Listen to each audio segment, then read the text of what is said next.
This is Richard, K6RDJ. You're watching the Ham Radio Kids Table.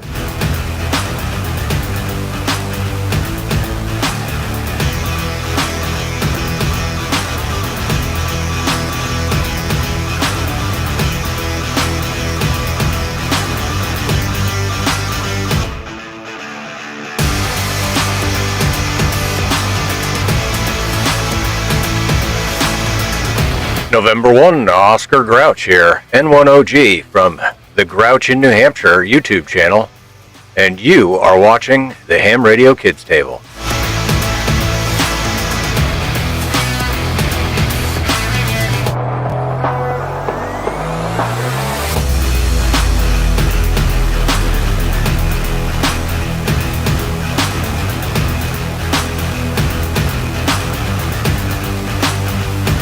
Hey guys, it's Prep Ham Paul. You're watching the Ham Radio Kids Table. Is that right? Yeah. That's right, Ham Radio Kids Table. And I'm Prep Ham Paul. Enjoy the show.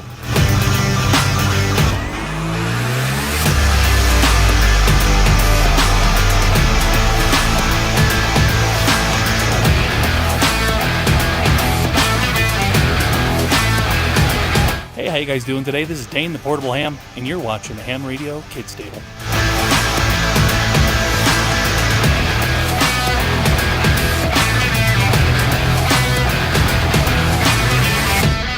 Hi, I'm Vaughn, KG4VET, and I'm Julie, KJ4ULZ. we're POTA Power, and you're watching Ham Radio Kids Table. Let's get it.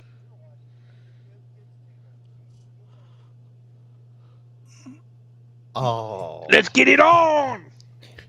you gotta fix that intro, Tim. Good after evening and welcome to the Ham Radio Kids Table. We are not your grandpa's ham radio. Strap in, folks. We're renting you the seat, but you only need the edge. You know, Vince, I had been practicing that in the last couple of weeks. You know, obviously Dayton was going on, and our schedules were crazy. Frank jumped in and did it, and then last week, I'm ready. I've got the cue card. I've got them up here on my computer. Yep. I've got the words. I'm ready to go, and he doesn't even give me an opportunity to mess it up. I'm like, you know, at least Vince Foster's stole your thunder. No. So that was the first week I did that. Last week we just blazed right over it. You didn't even bother for like the first 5 minutes. Was it? Yeah. I don't know. The first week I did the intro. So 3 weeks ago I did the intro. Last week was the FTX topic, and we just blazed right over that. You know, you're right. I'm sorry. I apologize. I didn't mean to misline you there. But hey, everybody, welcome to the Kids Table. We are in here tonight. We have a special guest, Jason. I keep wanting to say KE5, but VE5 KEV.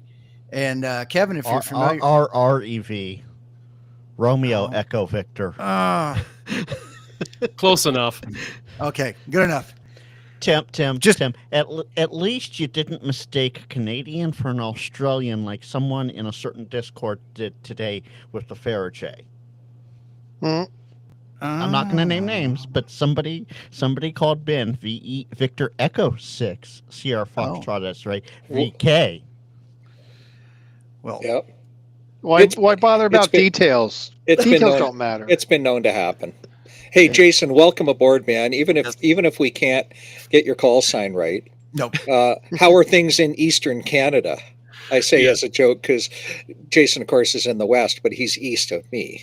We're basically neighbors. Yeah. Don't feel bad about the call sign mix up. Our guys here still don't know my name when I call into the net, and I even call the net and they get my name wrong, so it's totally fine. I'm used to that. I'm used to abject neglect. Abject neglect. Wow. You are going to fit in great around here. I mean, normally we have Frank to objectively neglect, but wow, this is awesome. I like this. Yeah, so this is good. If you're not familiar with Jason, because now Kevin is stuck in my head for some reason. I don't know why, and I do apologize if I do call you Kevin tonight. But Jason is somebody that I've been watching over probably the last year and a half on Twix.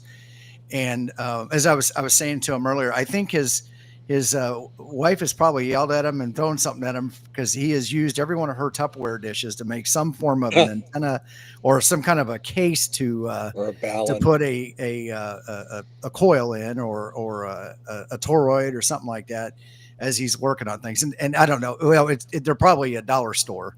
I think I got some of those around here too, by the way, to do that. But he's constantly doing projects on her, and I thought, he'd be a great guy to get in here and talk about, because you kind of embody the stuff that we want to talk about here on the Kids Table, and that's just getting out there, doing it, documenting it, teaching people, and hopefully having some fun along the way. And so welcome to the Kids Table. Yeah, well, thanks so much for having me. Yeah, that's kind of what drew me to the whole amateur radio community, is that spirit of sharing stuff and helping guys out. And yeah, it's been really good. Awesome.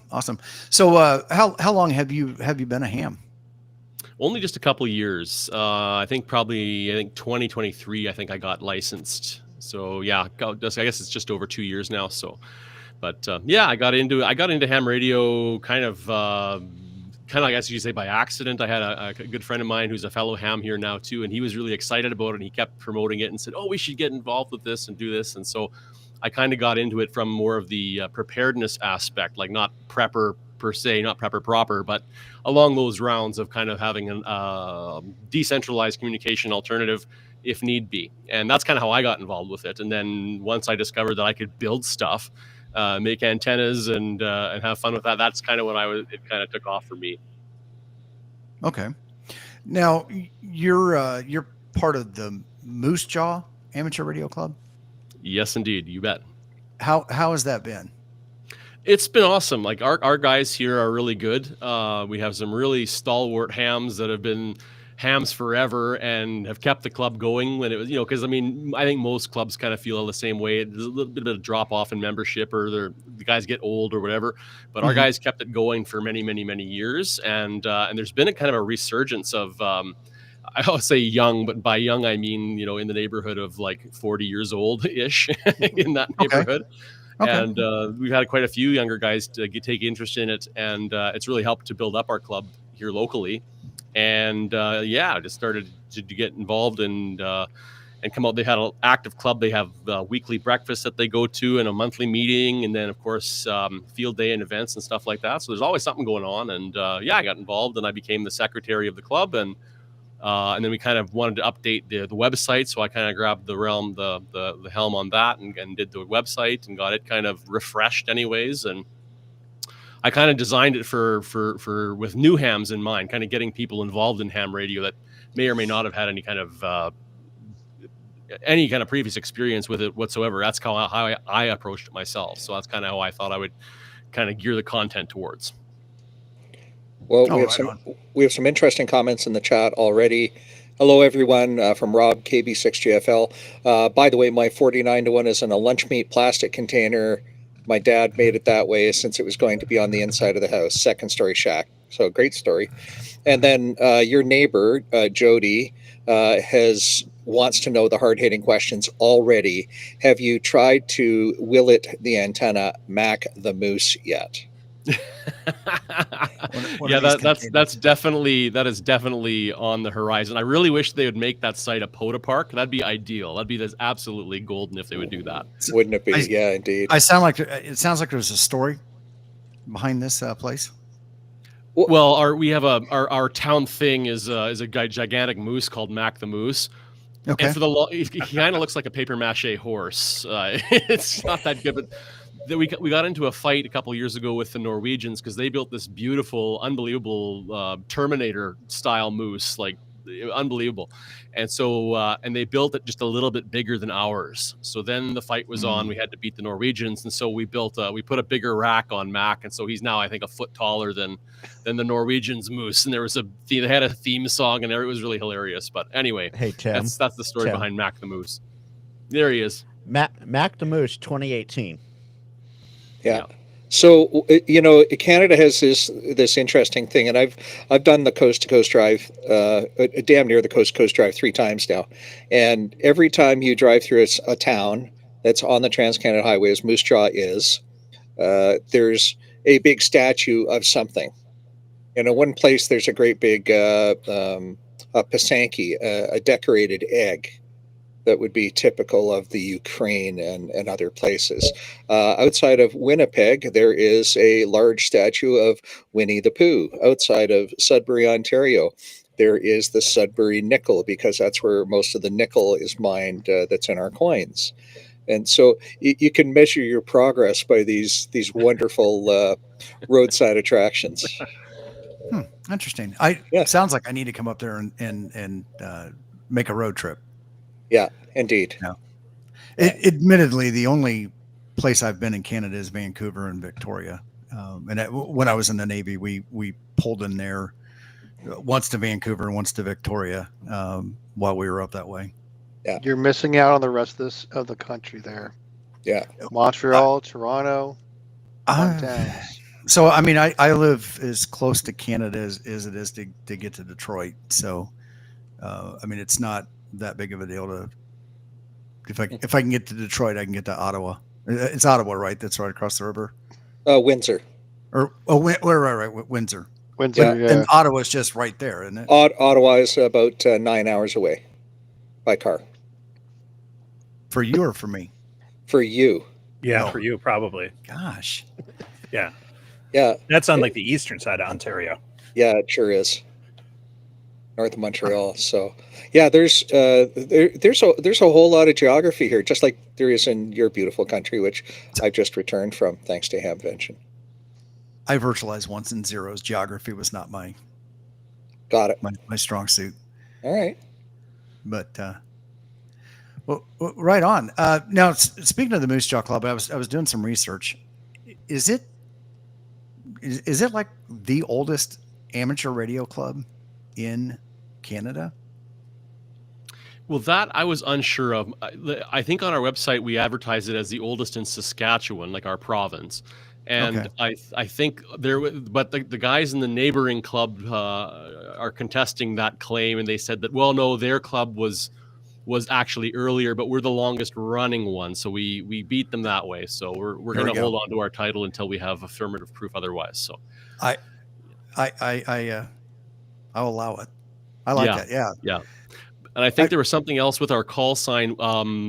There was something with our local radio station that the hams here got our AM radio station on the air with. And that one might be the very first one in Canada that was issued.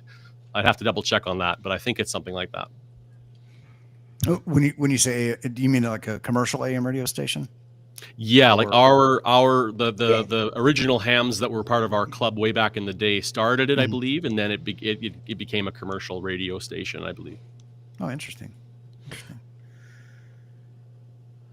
So, what you had mentioned that you started making antennas and stuff like that. Do you have any particular type of antenna that you prefer, or you like to kind of dabble around with different ones? Or yeah, like, so basically I really like POTA. That was really what got me hooked on the hobby.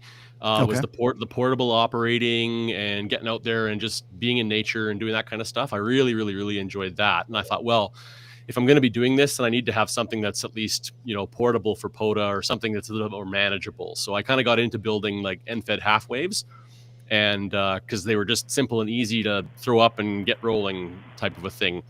And then with YouTube, like all the awesome Elmer hams that we've got, especially like Salty Walt, I watched all of his videos, and then I'd go and build every single antenna that he made. I gotta build these antennas to see how he does this, and I just kind of followed in the footsteps of those guys. And and then I just started realizing that, you know what, I could actually do this. I'm not really a very technical person, but that it's fun, and it kind of got me going down that path and building stuff. And then with our club got into a couple of our guys decided it would be really great if we could get some bandpass filters and a triplexer to have more stations operating on field day. And we thought that's kind of cool, so we started getting our feet wet with that, and we learned a lot doing with that. So we ordered the stuff from VA6 AM Pavel stuff there for the triplexer and bandpass filters, and then we ended up just buying another set of the low band ones, and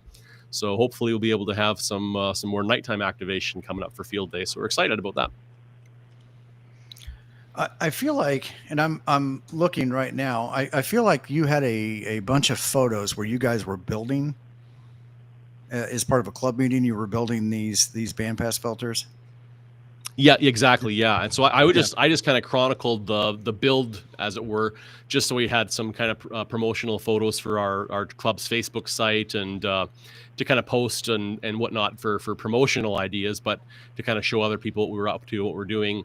And then also just for the memory book. But yeah, it was kind of a neat thing. And then I would share some of them on X, and just as people seem to like seeing build projects and building stuff. So I just decided that's what I would do, and throw a few up on my own account there. And yeah, it's been fun. How did, as far as a club project, how is antenna building or these kind of kit projects, how is that being received within the club? Yeah, it's been well received. We got a bunch of guys that are a few guys have got their advanced ticket, their stuff for building stuff. So they're quite interested in electronics, especially in the flying club too. So they have kind of like a background and interest in it. So they were kind of the push for that, and then the rest of us kind of tagged along and learned quite a bit. So that was been a really good thing. And I decided that, like, Tuesday nights was going to be our build night, and we would go over to one guy's garage and kind of a winter project until we got our feet wet. The first ones took us months and months and months to figure out and do right. And then the last bit here didn't take us too long at all after we knew what we were doing. But yeah, so that's kind of how it's been. And it's just kind of a community project. And, one guy soldered on the capacitors and one guy tuned the thing. And it was really, really good. Nice kind of a community event. So instead of book club, it's antenna building club, where you go over and hang out in somebody's garage and have an adult beverage or two and play with the soldering iron. Yeah, exactly. Try not to burn the place down. Yeah, it's been a lot of fun and really, like I said, really well received by everybody. Very much a community project for sure. So I just saw this here in this one. Let's see if I can share this without breaking everything. Yeah, exactly. I think I can do Windows. Yes.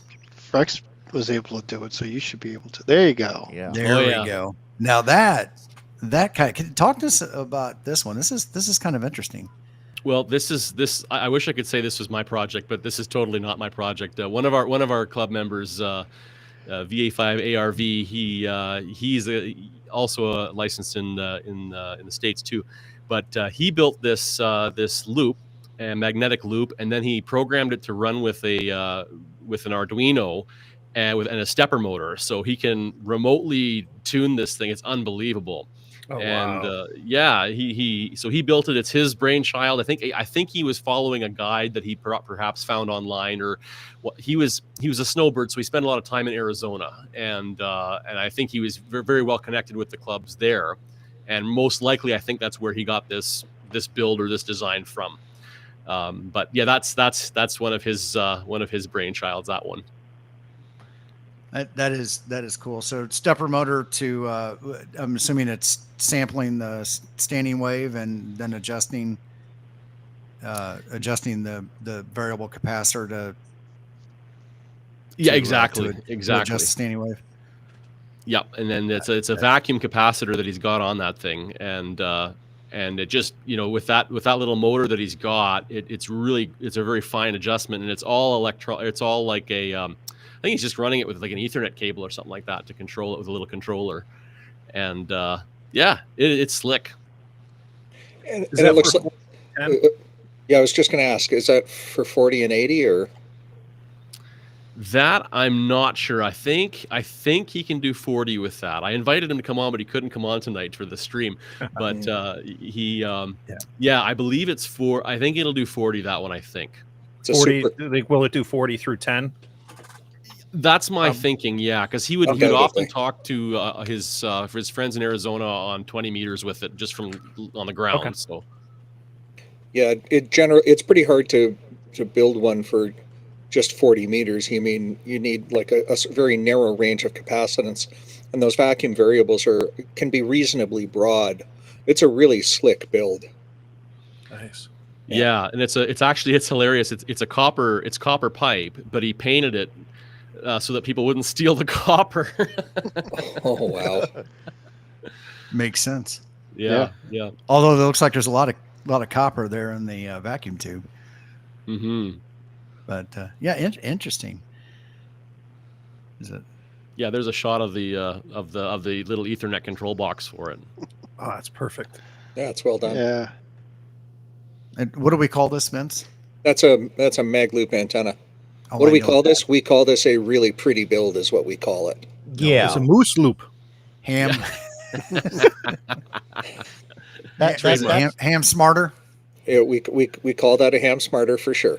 Okay. No, that's hamming smarter while hamming harder. Yeah, there's that too. And then And it looks like- he wired it with that mouse. The mouse is actually the way he controls it with that little with the buttons. So then one is for quick and one is for slow or fine adjustments, and it's pretty neat to see. That's really well thought out. Nice. That is cool. Yeah, he just had this in his shop the one night when we were doing our builds. So I just took pictures of it, threw them up on X. So are those the Arduinos or whatever that we see there? Is that what those are? Now, were those copper and they were spray painted too, so they wouldn't be stolen, or are they? Yeah, all copper. I'm just teasing. Yeah, no, because he had 3D printed the cases for it. But yeah, there's an Arduino, and I'm not exactly sure what all else was in there. I just kind of took some quick shots of it, but yeah, I know that the brain of it all was that Arduino that he had. This looks like a single pole double throw switch. That I can tell you, or maybe it's a single pole single throw switch. That's all I'm good for. Yeah, I wish he could come on. He could have talked to you about this more. Yeah. Well, that's an awesome idea concept for an antenna for a home or apartment install where you're really limited, maybe HOA or something like that. Having the ability to remote tune the mag loop, being able to tuck that thing away in an attic or just have it in the living room or something like that. Obviously, it's a compromise when you deploy it like that, but I've had great luck doing operations inside and out with the Alex loop that I have.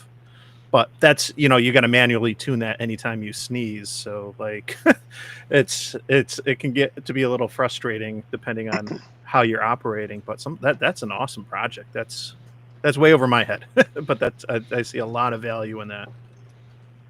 It's still a lot of fun, obviously. Yeah. And it shows others that it can be done too. It's probably a lot of work and thought that goes into it, but that's awesome. Mm-hmm. Well, Jason, what are you working on next, man? So we with the purchase of the low band triplexer and filters for 160, 80, we already had the 40. We're building a 160 meter antenna. So I built I called it the Mark 1 version of the transformer, and we're gonna see how it performs. We were able to scrounge 260 feet of wire, so we're going to start that process and hopefully get it ready for field day. Cool. Is this the transformer? Yep, that's the one. Yeah, so it's a Type 61 core. It's an 81 to 1 winding pattern, and it's got I think I put a 120 cap in it, a 120 picofarad cap. So we'll see. In my experimentation, I've noticed that when I do this kind of stuff, they kind of tend to become monoband. The harmonics don't cooperate. Like 49 to 1, I found was like the sweet spot for having like harmonics, without doing like compensation coils and stuff like that, which you can do. But yeah, so we'll see how this one behaves. We might have to pull some wraps out of it. We'll see. And it looks like you're printing your own enclosures, at least for the prototyping phase. Yeah, so this enclosure, actually, the same guy, Garvin, who made that mag loop antenna, he 3D printed these cases for us, and this is actually, we built a bunch of chokes for our club as well. So these little boxes that he made were originally designed for our club chokes that we built. Right. And yeah, so that, and I just scooped one of those to make this. Cool. I did not know 81-to-1 was a thing, but I guess it stands to reason. Well, what I discovered with this was that I built a 40-meter one for like as an NVIS deployment thing, and I noticed that the closer that it was to the ground, like the earth, like physical Earth, the worse the SWR would turn out on 40 meters. But with like say with a 49-to-1, but if I cranked it up and did like a 56-to-1, it got a little bit better. And I said, oh, well, what if I tried an 81-to-1 pattern? And then I did that, and it really cooperated. So my theory, and I could be wrong with this, is that the closer the thing is to the physical ground, the more inductance is helpful to overcome the capacitance. And I don't know if that's true. That's just my theory. But it seemed to behave better for the SWR reading with the 40-meter end fed. Yeah, right on. Where did you find plans for an 81-to-1? I mean, there's 49-to-1 plans out there, and they're easy enough to find. But where'd you find that?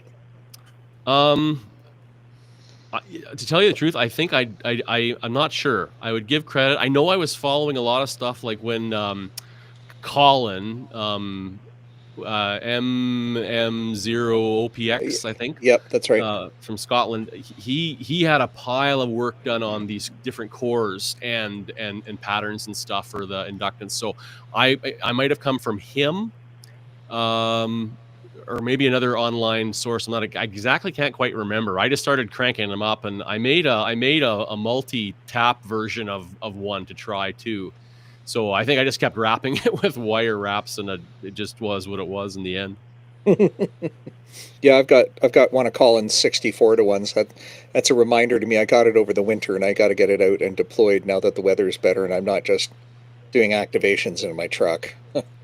Yeah, and I found that those, like I said, those extra little induction bumps, they tend to cooperate nicer. Like I run like my 20-meter end-fed half-wave straight up a DX Commander pole, and just from the ground, and I found like my 56-to-1 ratio was just dynamite. Like it really performed well, and so yeah, 64 is good as well. But again, if you wanted to try to do the harmonics, it's a bit more of a pain to do with those extra things. It's better off just to go 49-to-1 in my experience. You know it's serious when you see Square Bit. Robertson. I think that's right. Square Bit. Robertson. Robertson. Robertson. Yeah. Yes. Well, that same guy, Garvin, who printed these, he used to also build cabinets. He did auto body and cabinets and a bunch of different things, and he had a great big... The price was right on a lot of these things because he had them all in stock, so that's what we ended up using. So this is the only reference I have to the 81-to-1, but so that's 2 primaries and 18 secondaries with a 9-to-1 turn ratio. I think it sounds about right. Interesting. This came from the soda reflector of all places. Going in the opposite direction, I saw Tom Tango Oscar Mike in the chat, and I know he's done a couple videos on his channel with a 36-to-1 that him and his club have done before too. So that's going the complete opposite direction of when we start getting to 64s and 81s. But I know he said that, and correct me if I'm wrong in the chat, Tom, but I think he found that worked really well when you're going to like 80 meters or so for what he had. But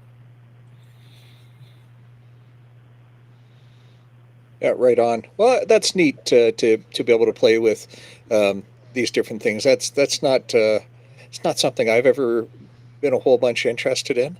I think winding toroids, it's a job I'm willing to pay for. They frustrate the heck out of me to do. If you do one, it's not bad, but if you have to do a whole bunch, it's not fun. Vince, all I gotta say is have Chuck wind your toroids. I'm happy to have anybody wind my toroids. I hate. Well, I mean, look at this. Look at this. This is a Chuck wound toroid. Oh, it's beautiful. It's absolutely beautiful. And that solder job works great too. That's my job, but but no, have Chuck wind your toroids. Yeah, all right. Or maybe I'll have Jason wind my toroids, and that way I don't have to deal with international freight charges. Yeah, there is that too. Beat the man, yeah. Yeah. Yeah. So indeed. Chris has a good question here. So keep the squares going 100 to 1. I actually saw somebody had done that, and it might have been like the Soda Forum or something, and he's like, "Why are you doing that?" And he's like, "Well, it's easier to overwind it and then just crank them back if you have to after the fact than it is to solder on and rewind more on." So I'm like, "Oh yeah, I'll buy that." Rob suggests that to not have Frank solder them. Rob, I think Frank's solderoid days might be behind him. I think. I was just responding to that. Yeah, they might be just a smidge behind me. Let me see. I'm not going to bring up the OG solderoids. I won't do that to y'all, Jason. We'll have to send that to you later. But jeez, this is far out. All right, here we go. Let's see. Share screen. Entire screen. Share that one. No audio. There we go. That once Tim. Warning: the following image may contain. That is my latest soldering job. It's a 4-to-1 Ballon that I had to fix on my 2-meter 13-element Yagi. I had to replace the whole box, so I just redid the whole thing, and that's my latest, literally the last soldering job I did like 3 days ago. Doesn't look bad. That doesn't look too bad at all. A little bit, just a wee bit too much heat. You can tell that by the melted dielectric. Yeah. And I would have taken the braid and moved it out of the way so that it just makes me feel better when I do that. But I'll tell you here. So that's my critical comments. But here's my positive comments. You can tell by the look of the coloring on the solder that the solder flowed very nicely, and you got a good use of flux in there, and it probably took in the first try too. It did, but see, the magic behind it is all thanks to Jody. He sent me this Kester leaded soldered. Yeah. So, yeah, that is unleaded solder is horrible. Oh, I do not have any unleaded solder. It's just I have old solder that the Radio Shack stuff was 10 plus years old. So, yeah, it was a little old. That braid going across the corner of the screen fence, that's the ground. That's the shield going to a ground lug going to another part of the antenna. Oh, yeah. So, no, I was trying to angle to get in there with the camera. I'm referencing the braid that's within a 1/4 inch of that connector that's directly above the solder point. Oh, right, along the dielectric. Yeah, that's part of the shield, and it got pushed further back once things were done. Beautiful. So that's all good. No, it's a great job, Frank. Frank, I'm so proud of you. You've come a long way from solderoids, and I mean that very sincerely. Yeah. This is what Jody sent me. Good solder is all where it's at, you bet. So, Jason, we're going to ask the hard-hitting questions now. Is it a butane or a battery-powered iron? For my setup? Yes. Mine, probably neither. It's it's like this real cheap electric one. All right, cheap electric is good. Is it single core or multi-core solder? I use whatever I have on hand. Okay, good answer. That's fine. I'm going to keep going here. Is it 60? Is it 6337 or is it 6040?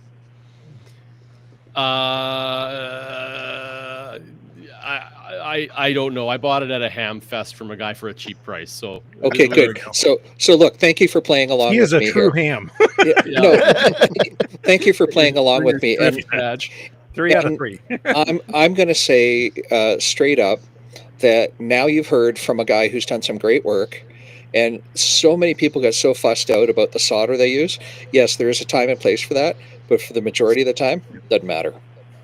As long as it's got a little bit of flex in it, and in my world, a little bit of lead in it, and you've got a good fan to take the fumes away, you're going to do just fine. So don't sweat it. Yeah. So just get out there and have fun.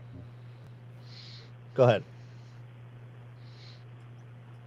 No? Okay. Good enough is good enough, I think is what you're saying, Vince. Yeah, good enough is good enough. Or Vince, $20 is $20. Well, and I think we all know as hams that we are, no matter what we're making, what we're installing, what we're trying out, like within a month, if not a year, we're gonna think of a way to do it better, do it different. So it's it's not worth it to put too much thought into it to the point where you're getting the indecision paralysis and just totally overthinking things. Like we have that tendency, and we know damn well that we're going to find a way to do it better down the road. Well, I mean, so our hobby, and I don't know if a lot of people know this or not, our hobby is an engineering hobby, right? And a whole part of engineering is constant process improvement and looking for ways to do it better. So start off with it. Start with a hypothesis. What do you think it's going to do, and build a test around that, and go build something, and evaluate that, and decide from there. Can I make improvements? Can I do better? Can it be better? And go from there. I think we do get wrapped up in trying to keep up with the Joneses, right? Or the guy next door, and they're out making 100 contacts doing POTA, and so you don't go out there and you don't make 100 contacts your first time, and then you get upset and you get frustrated. And a lot of times what happens is people, they throw money at it. That's like Jeff, he throws money at it. And no, I'm kidding. You okay? No, I just want to say, it's kind of funny you bring that up. Yeah. But people do. I did have an instance where I did see someone upset that they didn't make a lot of contacts. And then he was doing CW. He made like 64 contacts, and I forget the time. But a lot of people, when they start out, they think that, I'm going to get 100 contacts today. It's like, you never know what you're going to get, but do you have the time to sit out there for 100 contacts, 200 contacts? Do you have your whole day clear of any kind of responsibilities to do? A lot of people do have that. Some people don't. So some people shouldn't. Well, I don't know about throwing money. You can throw money at anything. It's not going to get you more contacts or whatever. But what I mean by contacts and time, it's a time thing. Right. What I mean by throwing money at it is that we're so used to, if you go out and buy the best bat or the best golf clubs or the best whatever, and that's translated into amateur radio. If I go out and I buy this expensive radio, I'm going to make all these contacts, or I'm going to be able to do whatever your objective is. And that's not always the case. I mean, I would say it's never the case. You can't. I cannot go out to the golf pro shop near me, spend $5,000 on a set of golf clubs, and play like Jack Nicholson or Tiger Woods or whoever. It's not going to work. And I would say that the more money you throw at it, it's never going to help you. It's a skill, time, practice, and The only time throwing money works. The only time throwing money works at something is when you have someone else do it for you and you're paying them. Yes. Right. You can have the experts do it all for you. So I go back to, especially when you're operating portable, good enough is good enough. Get out there, have fun. Yeah. Get what you need. Get a workable standing wave, and go from there. Maybe your antenna isn't radiating the way you think it should. There's great programs out there now that have the maps included. That's been a great tool to be able to see kind of a ballpark of where you're radiating, at least in what direction, and somewhat how far from you based on grid square, and kind of use that as a guiding principle, evaluate that process and go back. But I know there's people, and I've seen them in the POTA Facebook group where they'll get twisted up because they spent 3 hours, 4 hours getting their stuff set up, and then they only made a handful of contacts. And I would rather spend that time on the air enjoying my hobby instead of trying to squeeze a bunch of performance out of a temporary setup. I'll do that here at home. I'll squeeze every bit of performance I can out of the antenna setup, but I'm not going to waste my time going out. I'm going to go have fun and do it. And that's the thing that I hope people do take away when they're doing these things and enjoying the hobby. Well, Jason, I got a question for you. So you said you licensed 2 years ago, and we understand some of your motivations for that, which is great background. So knowing what you know now about the hobby 2 years in, if a new ham was to come up to you and say, I need one piece of advice, what would you tell them? Do not count the dots and dits with Morse code. Do not do that. All right. That's unexpected, but that works. All right.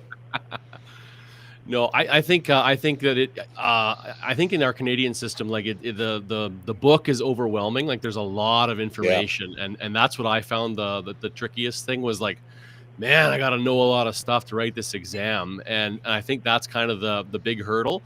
And a lot of that didn't start making sense until I actually was licensed and playing with this stuff. Figuring, oh, okay, that's what this means, and yeah, I don't know. I think.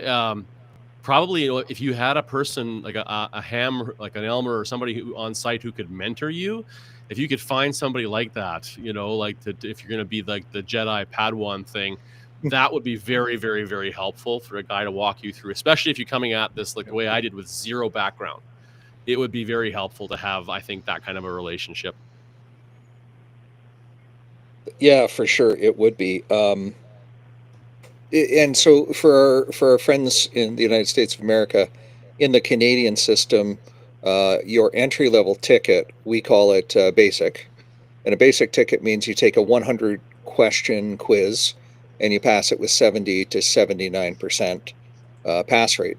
If you pass that same exam at 80% and above, you get basic with honors. And that's loosely the equivalent of, or closely the equivalent of technician in general class. And in that basic exam, it contains all of the regulatory questions. And 42% of that exam is regulatory. And about half of which is straight up study. And the other half of which amounts to a whole pile of technical questions. The final power level to the input stage of the DC amplifier is measured in PEP and is how many watts for a basic with honors. Those sorts of questions, right? Because unlike you guys, we don't get full power until we do our top ticket. And when we do our top ticket exam, it's 50 questions, like the extra, and that's where we get top ticket power and everything else. But there's no regulations in that exam, because we can write the exams in reverse order, but only get our call sign issued with the first, with the basic exam passing.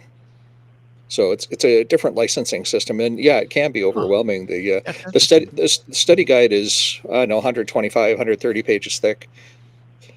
This is not $1 million, so that's the good part. Yeah.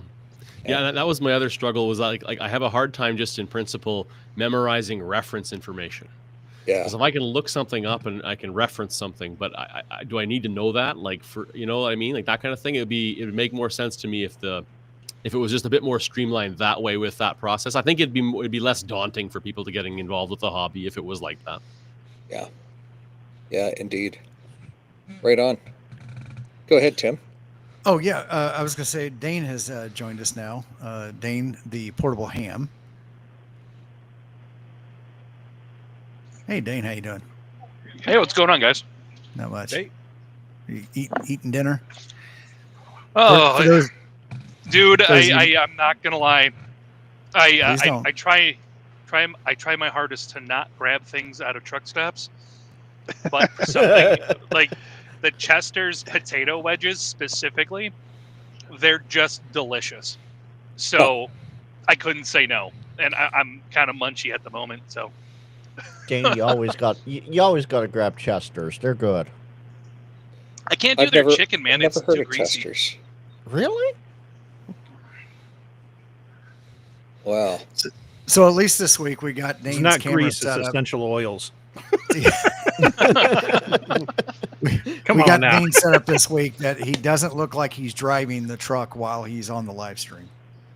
So Right. last week his camera was Oh, mirrored. that and was it- hilarious. And he looked like he was driving. So many people. So many With people. no Are you hands. driving right now? Yeah. Dane, as I said last week, just go. Yeah, I'm driving. We're good. I'm driving. We're good. We'll be all right. I'll keep Look, it on. Mon, look, Mon, no hands. I'll keep it going. Right? Yeah. Now if we could get Bill Ham Radio Tectonics to join us from There the we go. cockpit, that would be a That would live be streaming something. first. That would be something for sure. That's right. That would be a ham tubing experience like no Oh, other. that it would be.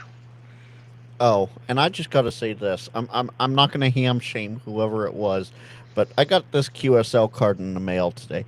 Can anyone see what's wrong with that? Oh, hang Can't on. see it I at got all. Embiggen you here. Let me embiggen you, Frank. Yeah. Need my splaining glasses. Can anyone see what's wrong with that? No, because you're holding it too far down. On my screen. Oh, on your screen. You gotta remember, I'm using a phone. I'm not being super. Yeah, that's Is, true. Is your call sign wrong, Frank? Yeah. Yeah. Yeah. Well, okay. I'm not Kilo Lima whiskey. I'm November Lima whiskey. Was it Now, right on hopefully the you got card? Was it right on the card though? You know, let me open it. I don't know. This literally came in today's mail, and I haven't opened it Folks, yet. you're got gonna an find out unboxing now. live. Contact Yeah. the kid. unboxing Hang live. on. Let me re-embiggen you. Oh, There we go. boy. Now, Okay. now, is there any money or anything gonna pop out of there? Where's the glitter? Glitter Make bomb. sure. All right. Or white good. powder. We're good on addresses. That's the front side. Okay, Yes, so I now you just And- knocked something there. And Okay. it's good. Yeah, It's- it's good.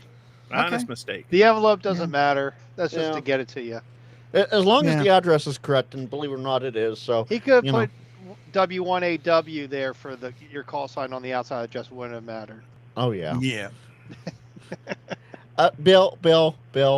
You say I just talk to myself. That's the thing. My address is everywhere. It doesn't matter. No, it doesn't matter. And if you know how to do it right, anybody that has a PO box, you can find out their actual address. So it really doesn't matter. The important thing is for everyone in the audience watching right now, or Team Replay, when you send Frank a QSL card or anything in the mail, make Yes. sure you put his call sign wrong on the Yes. envelope in the package. Yeah. Pick any other call sign, change any Yeah. letter, change any number. Just make sure it's wrong. Now, Jody. Yeah, but okay. You already sent me something, Jody. So you had your chance. So you'll have. How about this, Jody? Send me a box, or a small box, but send me a box of all dressed chips and just put POTUS on it. Just POTUS and my address. POTUS. Yeah. Okay. All dressed, huh? Yeah. You can all actually dressed. get those at Jersey Mike's. They've got them at Jersey Mike's right now, which is I had them. I was kind of an interesting thing. Okay, so Yeah, I'm seeing a lot more of the ketchup and the all dressed and that stuff now. that's the thing, though. The American version is not the same as the Canadian version. Okay. Totally listen. different taste. Okay. Totally So- different taste. So for all of those people who really want to satisfy Frank's urge to get some Canadian chips, and I'm going to speak for myself. It's going to cost me $45 Canadian to ship him a bag of chips. So Right. I love you, Frank, but not that much. Yep. Oh yeah, no, I got it. So you can actually go on Amazon.com and find the Canadian chips and Mhm. ship them, because that's what I did to Izzo. Is I shipped him a bag of each, And then I had to wait 6.5 months for him to actually try them on the live stream. Yeah, no, So, I've totally had. worth it. Did he like them?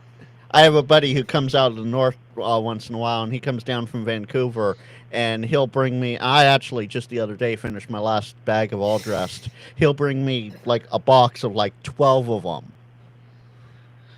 You know, he just buys them there and just brings them down with him, and when we meet up, he goes, "Here you go, Frank," and I never know what I'm going to get next. And is it the big bags or the little bags? It's Asking the the snack important size, question. the snack little size ones. bags. Yeah. All right, that's good. That's good. Right on. Jason, are there a lot of POTA entities around Moose Jaw? Not really. Like, we have one which is actually really tough to do. It's a historic site. It's the historic courthouse, but it's right downtown, and it's not really a convenient location. So we did it as a club. I activated it just on VHF and caught 11 contacts and called it a day. But we do have the Great Canadian Trail, like the Great Trail. That entity comes through town, so we do have a chunk of that here too, so you can do that one. And then there is a provincial park only about 20 minutes away that you can go and do that one. Oh, nice. So there's a couple nearby that you can kind of run out to and whatnot. Right on. The in the Canadian POTA system, the map coordinators will accept your suggestions to add parks into the system. Unlike in the U.S. system, where the U.S. system is really quite full, and they shy away from that. They still do it, but just not nearly as often. But I had one local to me added because it was a provincial historical site, and it somehow got overlooked when the parks were created in the POTA system. So I'm trying to get a park added as you mentioned this, Vince, and I think you'll appreciate this because of all things, it's you'd recognize it from the T-shirt I wore when we got together. Yeah. There's a 1812 battlefield in Sackett's Harbor, New York, and I wore the shirt when we got together in Niagara Falls to POTA for 1812 Brewing Company, and I love their beer, and it's a great restaurant and whatnot, but the battlefield's always there. And so every time I go up there and go into Sackett's and eat and get some drinks there, I always walk the battlefield, and it's neat. And it qualifies. The mapping coordinator is in my club, and it's just a matter of trying to get it through.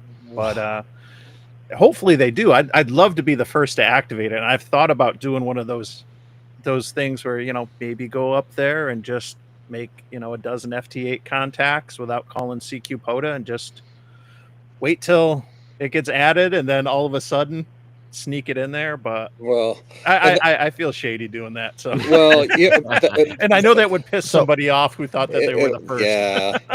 So Mike, here's the thing: who else has been there getting POTA? Or not even POTA, just getting contacts. Who else has been there getting contacts prior to now? Because that can go all the way back, 1982 called, and you upload your logs, you're now the Atno. Yep. So, looking at the Moose Jaw Courthouse, the National Historic Site, we know 2 of the 3 activators. Now that's small. There's been 3 activations. Yeah, Mr. Mudd. Site. Yeah. It was kind of a sore spot with us that we dragged our feet too long as a club. We were going to activate this as a club, but we dragged our feet too long. And then Wes, I've never met Wes in person, but he snuck in and activated our hometown park before we did. So we kind of curse his name now behind the scenes. Is he Norwegian? So Jason, is he a Norwegian? Yeah, he might be a Norwegian. I don't know. Yeah. Go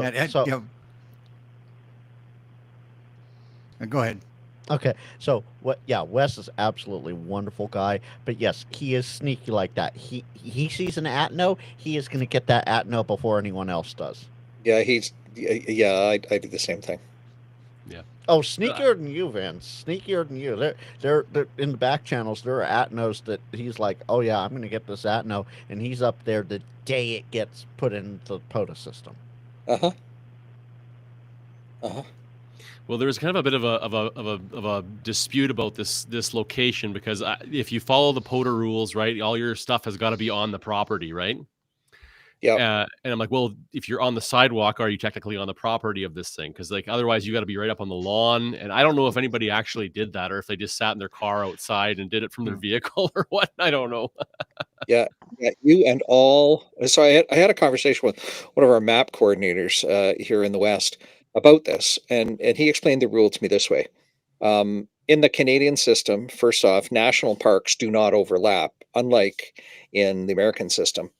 And so if I find myself on the boundary of Banff National Park and Jasper National Park, which happens just outside of Lake Louise on the Trans-Canada, if I'm straddling the line because I'm parked right at the sign, I am fully in neither park. So the activation won't count. So imagine my surprise when I learned this, and then I backed up my truck 20 feet. I completed a contact with somebody. I said, hang on a minute, I'll be right back. And I pulled it forward 40 feet and made the contact again. And I said, I'm in a different park now. And it totally counted, right? Vince was in imagine doing that at the late shift, right? Yeah. Yeah, a late shift. And that spot's not terribly safe to park at, so I didn't hang out there to make 10 or anything. I just made some and moved on. I did that activation purely mobile. So that's part of it, right? I thought it was 100 foot though. You had to be within the the boundary of 100 foot. Or is that specifically? That's a trail or a river. That's a trail or a river. Yeah. Yeah. And not only that, as Vince mentioned, the Canadian POTA rules are different than the U.S. POTA rules, which are different than the Mexican POTA rules.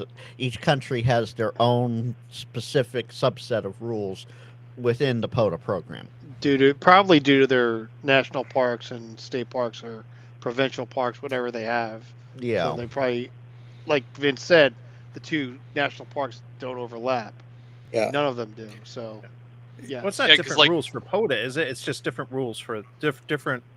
Guideline policies. It's the parks. It's not the. It's a program, parks. Right? Yeah, Frank. Just to clarify, that's a park boundary in a National Parks Act ruling, Right. and it's not a POTA ruling. POTA just says you and all of your equipment must be within the boundary of the park, right? So. Jody says Canadian POTA rules included mandatory use of ketchup chips. Yes. I didn't know that. Oh, there we go. Disgusting. I did not know like that. I've never activated a multi-park place yet. Okay. So like I'm kind of saving that for like the dunes that are up in Indiana by me. I'd like to go hit that because if I remember correctly, that's a twofer. So that's going to be my first time. Is it a threefer? Oh, so I'd like to. It's a park inside of a park inside of a national park. That's along awesome. a trail. Yeah, so like I'd like to activate that with like a couple of buddies. If Grayman wants to come up, I'd like to get a couple guys together and have a day of it. Just make it entertaining and fun. It's always more fun to activate with friends. Yes, it is.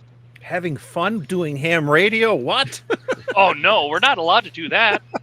There's a video, but Carlos and myself and Alan, Punk Rock Ham Radio. No fun was had.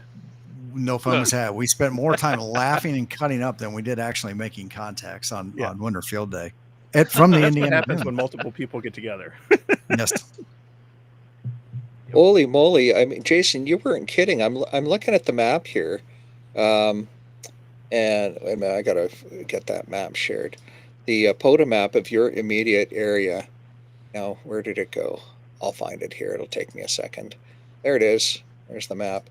And so, for those of you in need of a small lesson on geography here, Moose Jaw is in the middle of the screen. And there really isn't much around Moose Jaw. Moose Jaw is a naturally low-lying area that's prone to spring flooding.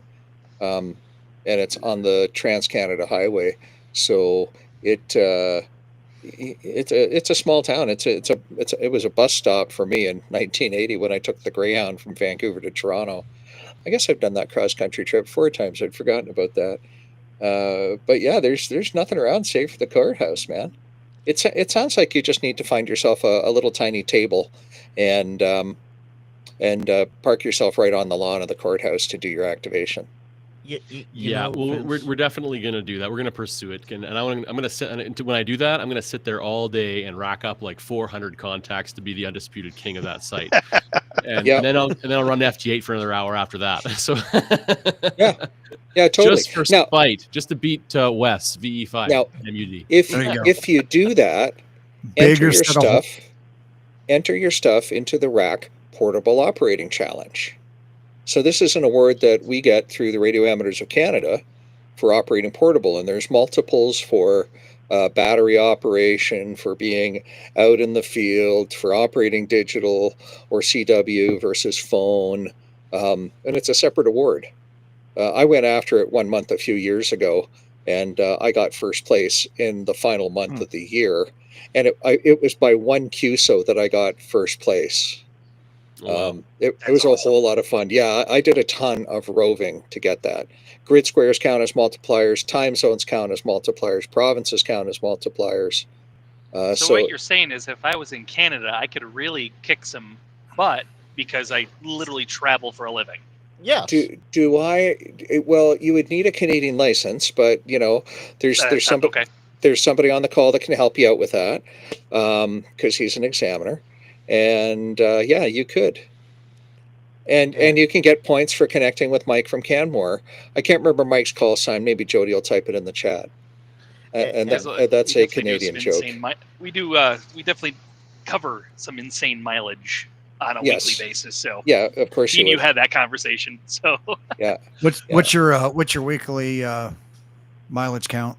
Right now, with the run that I picked, we're doing 5,480 miles per week.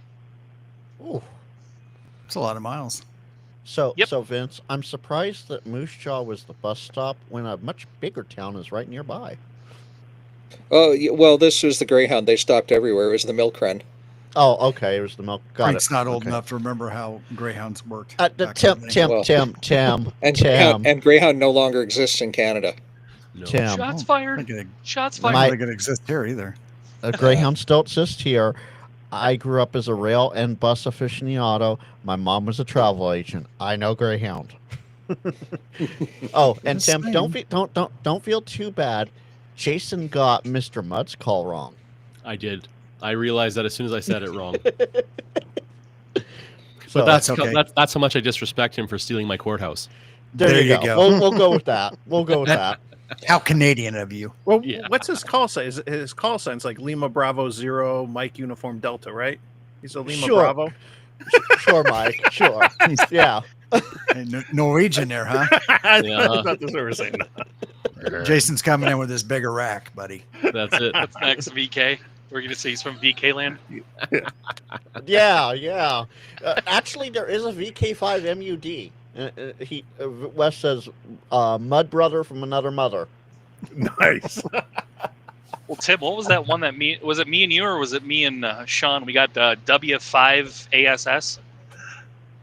Yeah, whiskey. Which he actually sent me a QSO card, which I have that one proudly displayed right on my desk.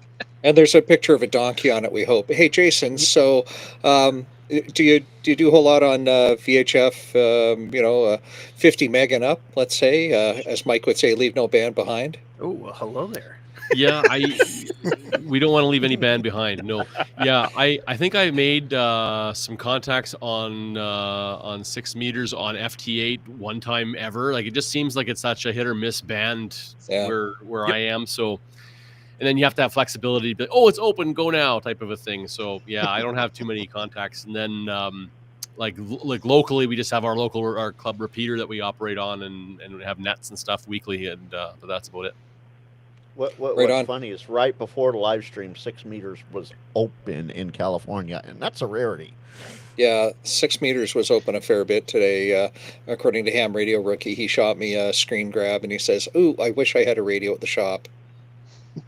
So he sent me the same screen grab too, because we were talking about the mistype, well, non-mistype. It was an outright mistake. And yeah, let's see here today. So right before the live stream, I was playing 6 meter FT8 because that's all I was getting, and I was being heard at a -9 in Ecuador. Cool. Nice. Well, speaking of Ben and speaking of 6 meters, when I went out to do POTA on May 25th for the 6 meter FM day, I brought one of the 2 antennas was his 6 meter Faraday. So I brought that out, and that was the vertical that we ran. Video drops tomorrow, by the way, but we had a lot of fun. That did great. It was fun using that antenna for the first time in the field. Yeah, right on. How tall is that antenna?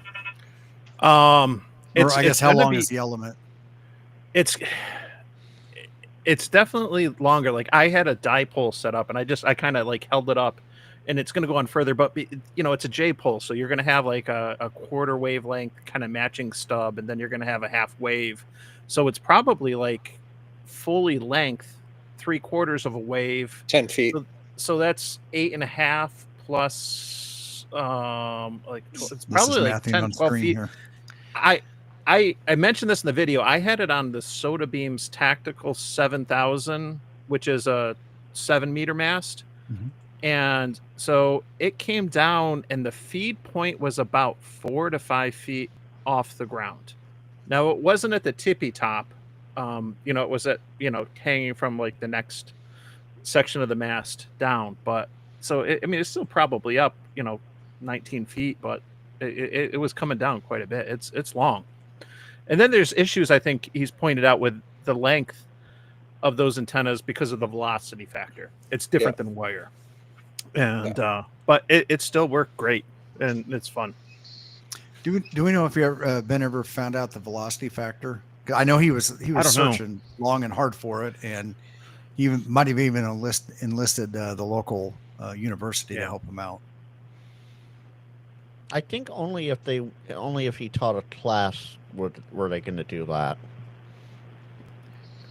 Yeah, I almost suggested it, but it's kind of old-fashioned. But if you go to the library, there's reference librarians at the school, at the university libraries, that they will find you the most obscure information. Mm-hmm. I bet you could have posed the question to them, and they would have gotten it.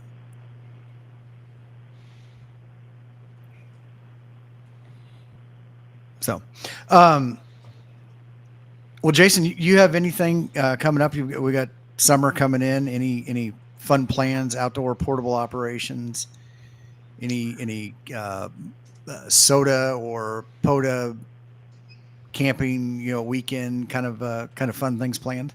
Yeah, I hope so. Our game plan currently was to do a bit of a West Coast trip out to British Columbia, out to the island. We'll see how that goes with planning and whatnot. But and if I do, we'll definitely be kind of stopping and doing some POTA parks for sure as we go along the way. And there's one the provincial park in Cypress Hills, Saskatchewan is my ultimate favorite place to operate because it's a extremely high elevation, and you get really great contacts from that place. So maybe if I can get back there again, I won't say no and go and set up there and do some more operating. But probably the next thing on the horizon here will definitely be get that 160 meter antenna built for field day.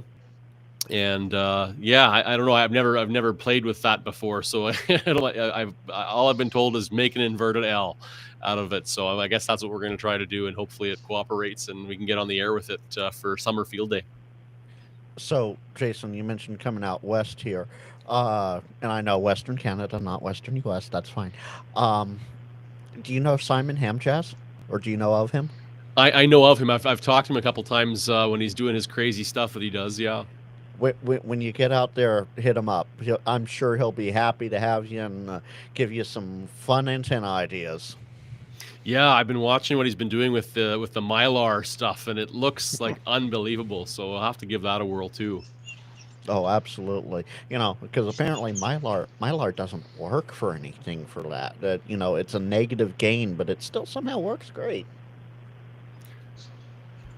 I don't know. He does so many cool experiments and whatnot. I just remember the one day that he was I think he was doing his like Ethernet cable ground plane or something. I don't know what he was doing, but it was absolutely blowing the doors off my antenna. And I think I got on he was doing a live stream, and I think I got on his live stream that day. And it was pretty wild. Just an unbelievable signal that he had. Oh, absolutely. You know, the salt water helps. Well, yeah, 100%, 100%. Yeah, Frank, Todd, Frank I never.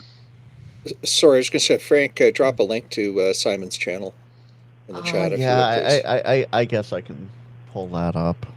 Come on, Frank. And, One and, job. And Jody One is job. absolutely right that Simon himself imparts 10 dB of extra energy. Simon's a very energetic activator. Yeah, you bet. 10 over. 10 over. There we plus, go. plus. Link dropped. Yeah. It's like, what are you on, and where can I get some? Yeah. Well, yeah, really. Yeah, can you hook me up with your dealer? Yeah. He's hooked on jazz. That's he totally is, right? So yeah, you know, I got a funny story with Simon. His call sign BIX, right? The suffix in there is when I heard he played saxophone and it was Bix, I sent him a message and I asked, I said, is that because of the famous jazz sax player Bix Beiderbecke? And he said yes, and I'm like, well, my little story is my middle son. We were looking for names, and we were sitting in what is now a restaurant in Bloomington, Indiana University, and Hoagie Carmichael went to school there and studied and everything. And at the time, this building was the bookstore. It's called the Book Nook, and he wrote Stardust and several other things. So there is tons of Hoagie Carmichael memorabilia in there. And we were just sitting here. There was a back of an album on the wall. Yeah. Dane, you okay? Yeah, you good there, bro? There's a random truck just spraying, like it was a big tanker just spraying out of the side of it. I was just kind of like, looked like you jumped out of your seat there. Oh no, that was a bump. That was a bridge. That's our you amazing highway systems in the United States. It's they're phenomenal. But right. So we were looking at the names of these famous musicians and everything from the band, and one of them was Bix Beiderbecke, and we're like, Bix, we kind of like that name. Well, we went and did some research on him, and his actual name was Bismuth. And we're like, well, that might be a little too much. So we called our son Bixley. But so that's the kind of the link that Simon and I have. And but I never get to work. I've worked him, I think, one time on the air because where I live in Indiana, where he is at, I'm just kind of I'm too short or goes over my head. So I can hear him sometimes, but he's so far in the gravy that I can't work. I've tried a few times, but. And I will say this: if y'all ever hear Victor Kilo 3 Bravo India X-ray, guess what? That's Simon too. That's his Australian call sign. So he has both, and he has a remote down there at his sister's house in Australia. So he'll sometimes hop on that and call CQ from there. See, that's my next step. I want to be able to go remote. And Jason, tell us about your home station, man. What are you running? What's the setup? Yeah, so I'm still, I consider myself primarily a portable operator, so I don't really have a super great QTH setup. My antenna, I've got a 71-foot random wire. My lot, where I live, my lot is plagued with like power lines and transformers and stuff, and it's a corner lot, so it's kind of a pain. But yeah, I got the 71-foot random wire antenna that I built. It's a combo, like a hybrid Balun, the 9-to-1 with a 1-to-1 inside. And then for my radio, I got my FT891 that I got, and I use that kind of as my main like 100-watt rig. And then I've got my ICOM IC705 that I've got for like digital stuff and some CW stuff, and you know, if conditions are good, you can actually install the microphone and use it. It's fun. You can do it.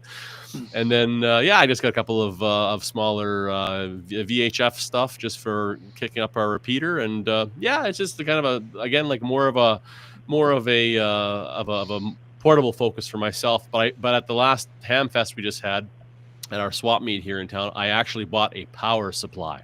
So now I have a power supply. Other than that, I was always using batteries. So wow.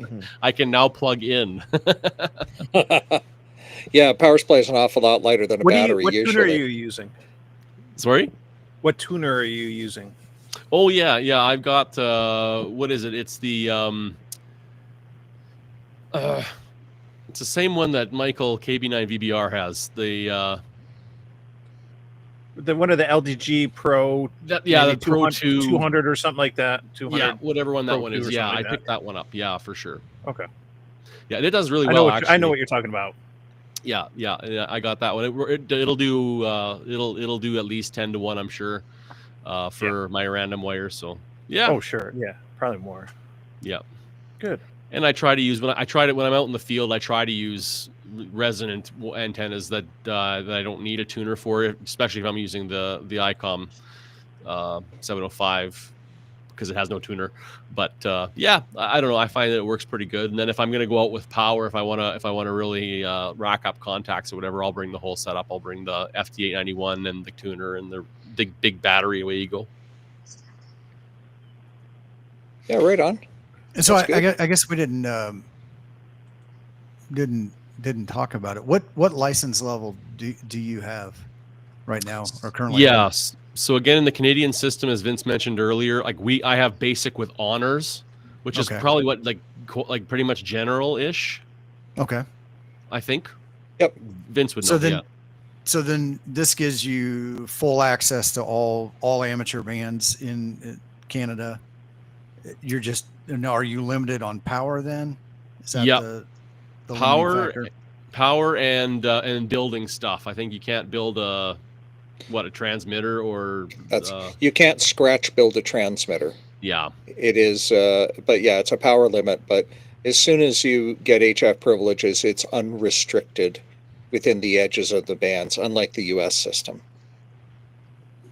Okay. Yeah. So it's great. Like other than running an amp with oodles of power, I mean it's everything I want to do, or everything that I do now anyway. Mm-hmm. Yeah, I was gonna say, do you feel like you're missing anything by not having the extra power? No, because I don't really care. Like I'm out there for fun. Like if I make DX contacts, that's awesome. But I just don't care. I just have fun building stuff and getting out there and playing POTA and that kind of stuff. And I don't know. I've always just like simpler is better. Like I love QRP and so I just never really got into the big power stuff. Maybe I will one day.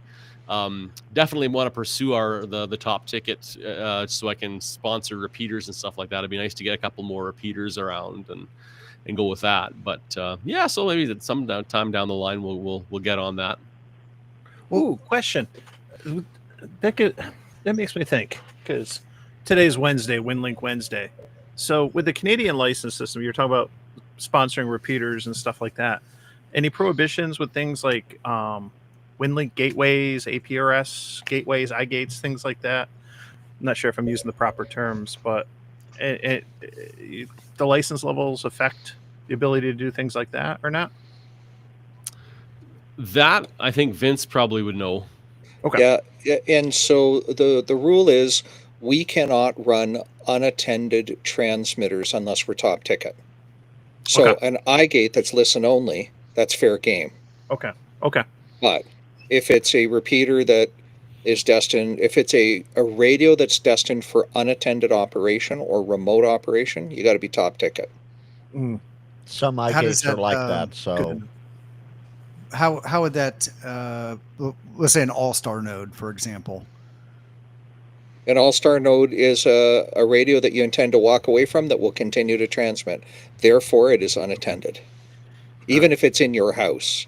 Now, if you put it up, if you turn it up only while you're there and turn it down, you are a physically present control operator.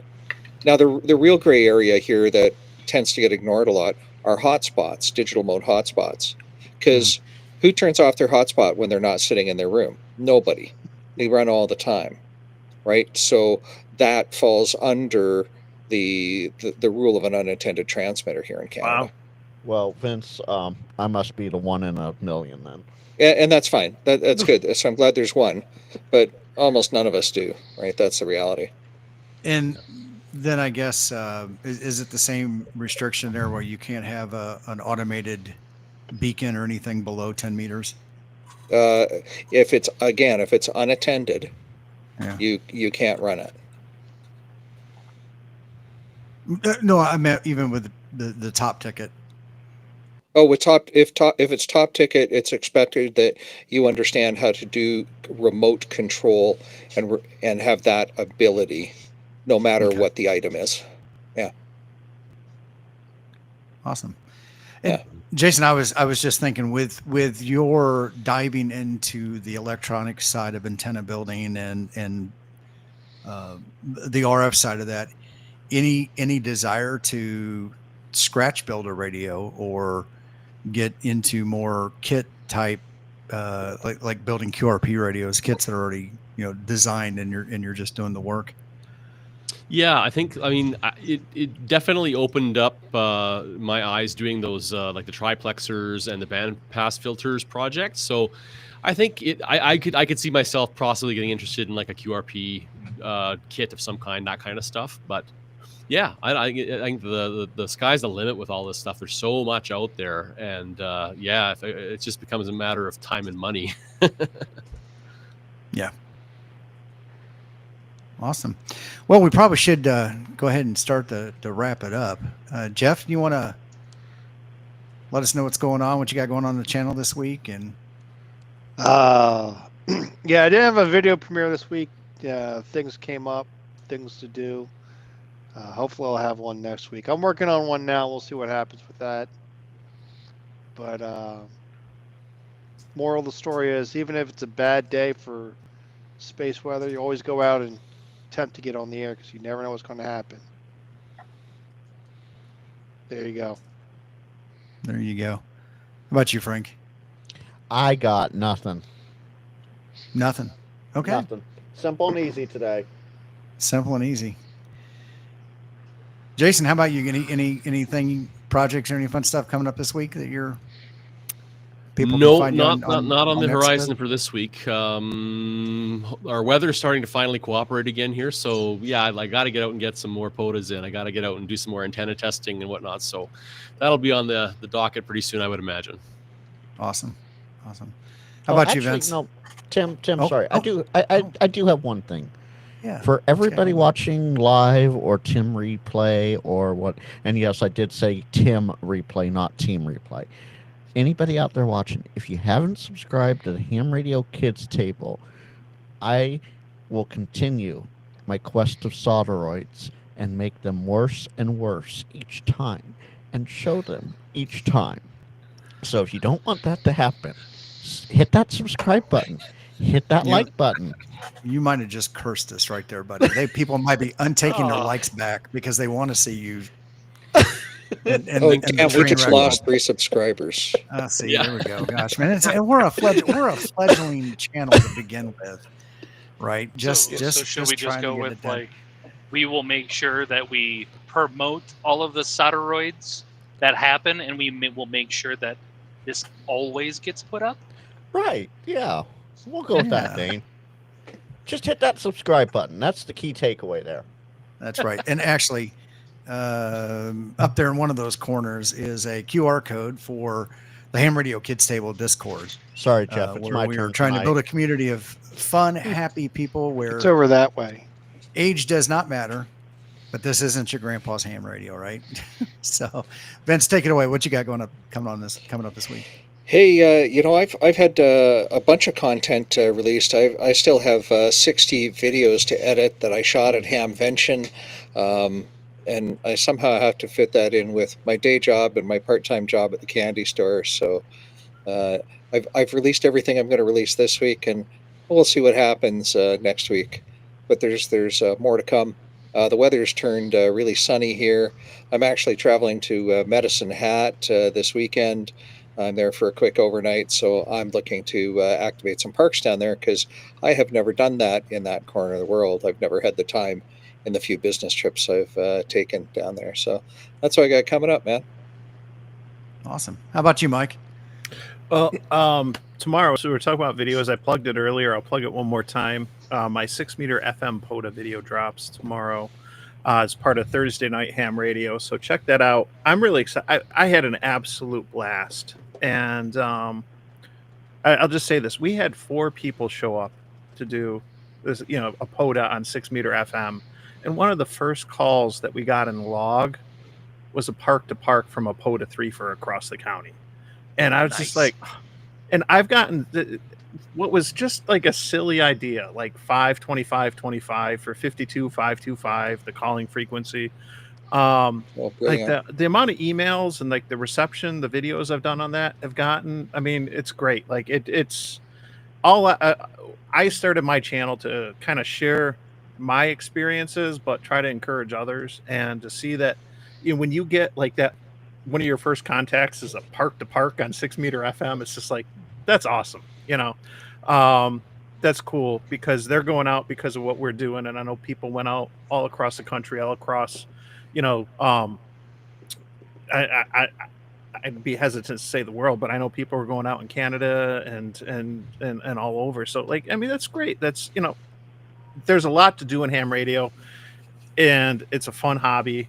Do what you like, do it how you like, but don't be afraid to try something different because you might learn. And along the way, I'm going out this weekend. I don't know when, but I am super excited because I have with me, for the first time back in this house in like a couple years, this is my first radio. This is the G90. I sold this to my buddy and bought his 705. But I'm excited to have it back because I want to do something special. I'm going to do like one of my first sponsored content videos coming up with the new Radiodity antenna. It's still in the box. I haven't opened it up, but I'm going to go back to the first place I POTA'd, the state forest.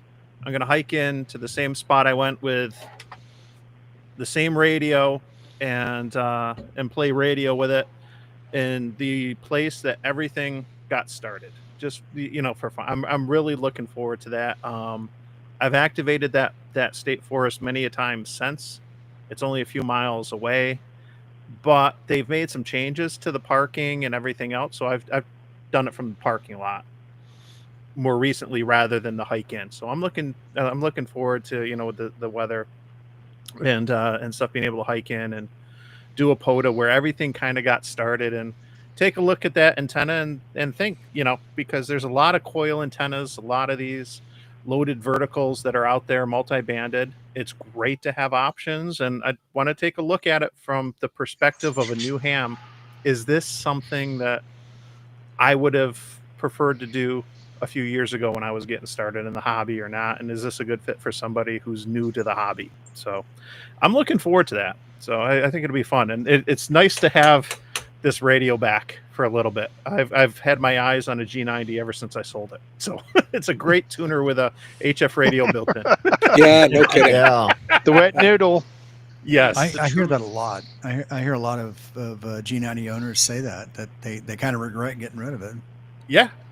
Yep. I mean, I went to a 705, and so it was like, okay, I was more interested in going into the all band, all mode. And it was like being able to do weak signal on 2 meters and 70 centimeters. That's the stuff that drew me to the 705, being able to do some really weird, quirky VHF stuff, something different. But at the end of the day, like I tell anybody the G90 is a great radio to start with, because you can invest in coax antennas and all the other stuff that matters more. Yep. So, and Mike, if you didn't see it, Jim W6LG Ham Radio Elmer just did a not a review, but I don't know what to call it, but a video on the G90. I know what you're talking about. I saw parts of it. I haven't finished it, but well, for those watching, go watch Jim W6LG's video on the G90. It spurred off of Josh's video while he's looking for a new speaker for his radio, and he happened to hear Jim on 20 meters talking to somebody with a G90. Jim is awesome. We should drop a link to his channel in the feed. I'm on it. Jim has done such interesting things. Has done a video loading up 2 light bulbs and making an FD8 contact on it, and he shows you why there are some terrible coax out there too. He's very, very interesting guy, very deep in his knowledge. Jim saved a POTA operation I did one time. I was just dying to get 10 contacts, and the band conditions were terrible. And out of nowhere, here's Jim. He's like, "What are you doing?" I'm like, "I'm trying to activate a park." "Oh, okay." Thanks, Jim. 59CA. Yeah, exactly. Right on. You know, speaking of trying to get contacts, Dane and I ran over to, I can't think of the name of the park, but it was literally 5 minutes away from Hamvention. I don't think it was there last year. Worst activation ever. Worst Holy activation cow. ever. That sucked. Oh my God, it was horrible. Solar storm, something was going on. The band conditions were just absolutely horrible. It wasn't noisy. It was just everything was dead. And so we had to revert to VHF, and we switched over to 14652. And people were heading out anyways. It was like 5 o'clock, 4:30, 5 o'clock. And we picked up a ton of people. We just worked them left and right. People heading out anyways. So there was a couple of people that got their panties in a bunch that we were doing it on 5.2, but you know, they got taken care of by other people, which was even funnier. We were given the appropriate amount of time in between to allow for anybody to interrupt if they needed to. So I think we did like 26 contacts in what, like 10 minutes, something like that. And there's three of us going, and there's 3 of us going at once. So like it was just a show, to say the least. It was just a show. And it was rough, and like I said, there's somebody that mic'd up. Well, then He was in use, but nobody said anything back, so we started activating. And so I'm sure we make sure to send all hate mail to k@mrd@icloud.net. And also we there was another guy. It's iCloud.com. Well, either way, I've heard it spelled both ways. Let's see here. Do we just start posting that? Let's Send all see, hate mail and then just give them the address? Great Council State Park. Tim got 10 contacts there. We activated it twice. Yeah, it was the day before. This was on the 18th. It must have been the 17th. I'm just looking at. Maybe I forgot to upload that log. 18th is Sunday. Let's hear. Oh no, the 17th has 27 contacts. That was close. So yeah, and then Alan got 17. Yeah, I don't see Dane in here though. Tim, while Frank's looking that up, and we're in our wrap-up round here, what do you got coming up on your channel, buddy? Well, but more importantly, let's talk to Dane. Let's see what Dane's got. Oh, pardon. I'm sorry. Yeah. I thought I counted everybody accurately. Well, next up, I'm not gonna lie, I'm gonna be going right back there, which is that's my bedroom. I'm going to bed directly after this. Nope. What you got coming on the channel? We don't know about what. So we don't want to know about that. I'm getting there. So right, the next thing that I would like to do is talking about failure and failing while you're trying stuff, failing building your first antenna, failing trying to make your first contact, and how failing is a good thing, because I've learned more out of my failures than I have out of just immediately succeeding. And I want more people to be okay with a fail. Like, I have a failed POTA attempt because I don't know what it was. I was down by an RV park, and the atmospheric, and also just the amount of stuff that was going on with all the RVs, it just blew me out to where I couldn't activate that park. And that's okay. Like I had a conversation with somebody when we were at Hamvention about, I don't want a failed POTA attempt. I don't want. Why not? You still tried. Well, what's wrong with failing? Failing is an amazing learning tool to prosper and do more things with. So that I'd like to get a video out on that. I just got to get my thoughts together so I don't sound like I'm just rambling on like I do right now. Sound like you got a good thesis to start with. Dane, here's a take for you on it. It's not a failure if you make one contact. It's just not a successful activation if you don't make 10 contacts. There's a difference. It's not a failure. A contact is a contact. It's not a successful activation. There's a key point to think about there. To that, and then like I agree with that. Yeah, I was gonna say to that point. Anytime that you can be outdoors and have fun and enjoy your hobby, that's a successful activation. Whether you make 10 contacts in the log for POTA or not, that's irrelevant. If you're out enjoying your hobby, that's what really matters, and that is probably that's my takeaway from it. Can I just share a quick failure story, which I think Frank and Dane will get a good kick out of? So the first antenna I built, when I got the G90, I bought a Wolf River Coils, the TIA one, but the first antenna I built was the KM4 ACK and fed half wave, and I didn't have a soldering iron. I never soldered before that I can remember, and an Elmer from the club came over, and he came over and he because I messaged everyone, was like, hey, someone got an iron I can borrow or what? And he's like, I'll teach you how. He comes in the garage, we set up on the workbench, and he dumps like a bag full of electronic components and boards, and he's like, all right, these are for practice. And he goes, we're going to start with desoldering first. And I'm thinking, why are we starting with like taking things apart? I just got to solder this antenna real quick. And we work quick on desoldering, and then he shows me soldering techniques, and then he's like, okay, I'm going to leave you, keep the iron, bring it to me at the club event in a couple weeks, and have fun. Good luck. And wouldn't you know, like, it was like he, being an Elmer, he knew the mistakes I was going to make before I even made them, because I found myself desoldering like a couple hours later because I was screwing things up and everything. And I was like, yep, nope.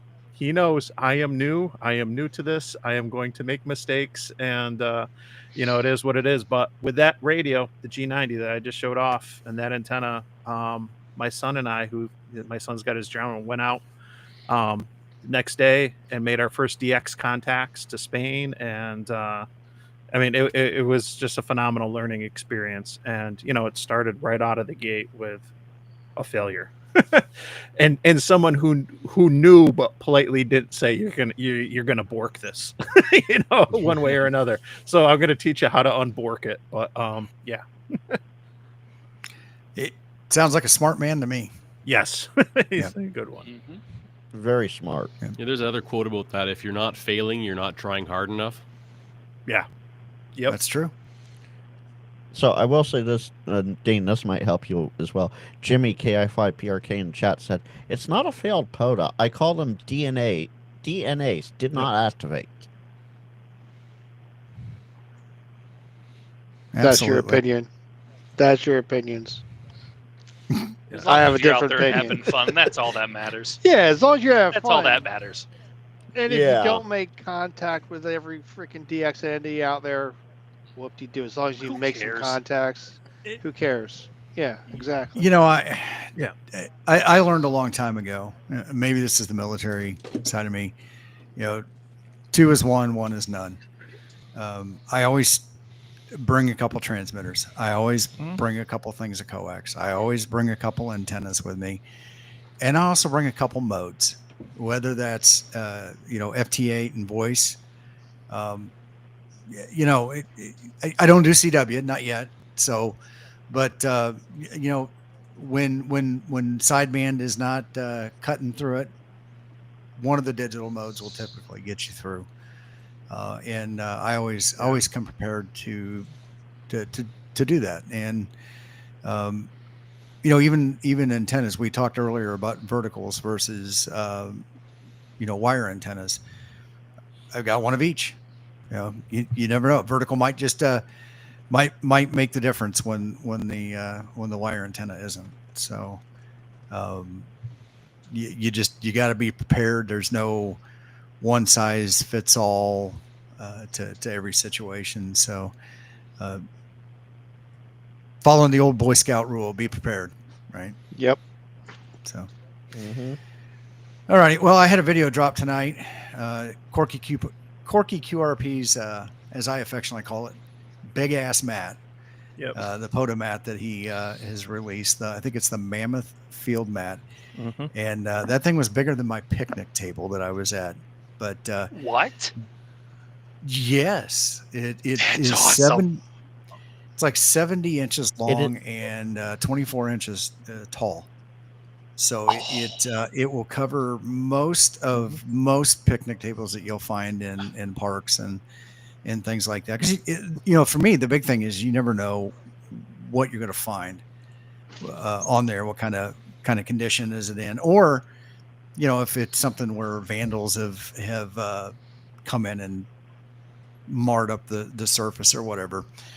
So it's great to be able to throw that over the top of it. It's a very large version of the existing, the regular sized POTA reference mat or portable reference mat that he has. So all the great information on there is as far as band plans and stuff.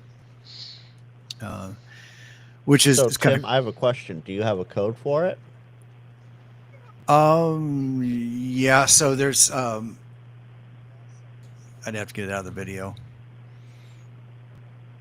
But if you go to his website and use Grayman POTA, GRAYMAN POTA, I believe that's 10% off $100 or more for general purchases.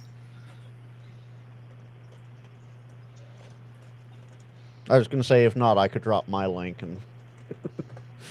Look at you trying to there's make a buck the general there. link to his hustling shop. Hustling, Frank. Wait. You will actually see the mat make an appearance in my video tomorrow, by the way. So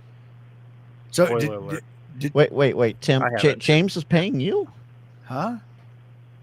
What would James be paying me? You said way to make a buck. You said James ain't Frank paying nobody. Oh well.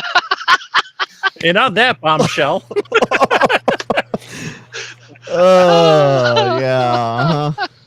No, James doesn't pay me anything. Exit stage left. Exit stage left. James is a great, valuable resource to the community. He does help and has a lot of great things. And I do appreciate James is out there. So I do have the discount code. But other than that, I just dropped it with the link. Good stuff. So, all right, well, guys, let's wrap it up. It's an hour and 43 minutes.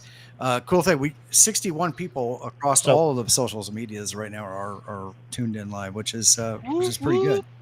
So, whoop, whoop. Anybody that. So one big question for Jason, and it's been asked a couple times in chat. Yeah. I've answered it with a link. Jason, other than Twitter. I'm sorry, I still call it Twitter. I don't care what everyone else calls it. It's still Twitter. Other than Twitter, do you have any other links you want to promote? Yeah, no. All I got is the Twix link. That's all I've got. Twix link. There you go, Frank, guys. can you get a link to the Moose Jaw Amateur Radio Club in there too? Yeah, sure. Yeah, you can check out our club page too. Yeah, absolutely. Shout it out. So. All right. Jason, with that being said, Jason, it's been great having you here, man. You do some interesting projects. Absolutely. I strongly encourage everybody who's watching this video, even if you're not a Zitter user or whatever you want to call it, go take a look at Jason's stuff there. He posts some great photos and some great builds. Dude, that's awesome. And I'll drop his link again just to make sure everybody gets it. his Twix link, as you guys call it. It's still guys. I still use MySpace and LiveJournal for Pete's sake. It's Twitter. Nice. MySpace is still active. What? Yeah. What? Say what? GeoCities. Yeah. Well, Tom is Frank's only friend, so. All right. No, on that note, I have a few. All right, guys. Good night. 73, everybody. 73. Bye. Vince is like out of here. Bye.